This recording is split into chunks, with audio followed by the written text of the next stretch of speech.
What's going on, my people? It's your boy Breeze, Flow Free TV. Why march to the beat of society's drum when you could flow as free as the breeze? The breeze, not the breeze, because I ain't free yet. Still one airy-ass, semi-grounded Libra.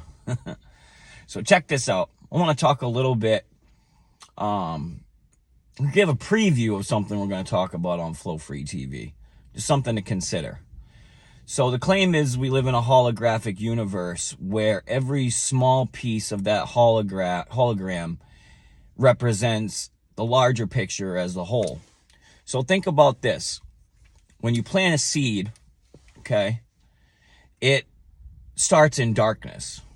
It has to push through the ground, has to dig through a bunch of resistance, okay, before it finally reaches the light and gets to spread and grow, okay? Think of us as we start off as a baby.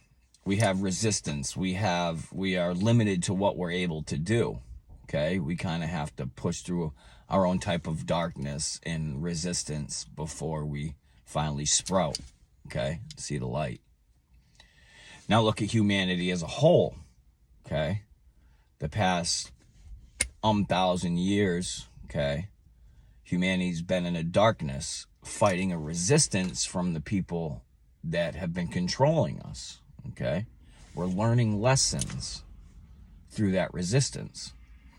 So what's to say that God itself is not where it ends, and that God itself is learning its lessons through putting its consciousness in us so it can develop and grow and move on to its next stage? I forget if it was Dolores Cannon or another wise teacher that I follow. It's been some time since I heard it, but she talked about how we are all sending back information to God for its consciousness to ascend to another level, so to speak, something like that. But it makes a lot of sense.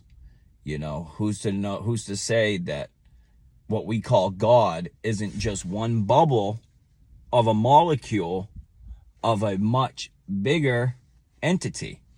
Just like in each one of our molecules and atoms, there's probably a universe going on within that. Okay? So just think about that, you know? And as far as unified consciousness, you know, saying that we're all connected, think about it like this. There's a big bubble, okay, of just energy waves, just squiggly lines going through it, right? So that's a pure God energy. Now, us just being there and created is a distortion of that energy, so it changes its frequency.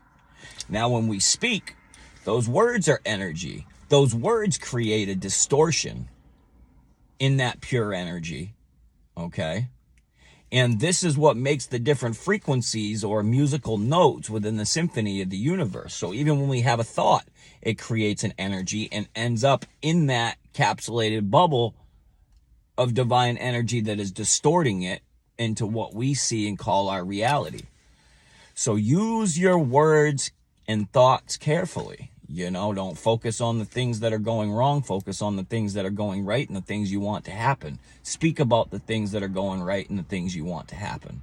Okay? The Language of Energy, a book I'm reading by Jason Shirka. You know, he really changed my life with a comment that he said, talking about addiction. You know, he said, what you resist persists. So rather than beating your head off the wall and trying to beat it, surrender to it and raise your vibration so that it's no longer in resonance with you, almost like it doesn't even exist.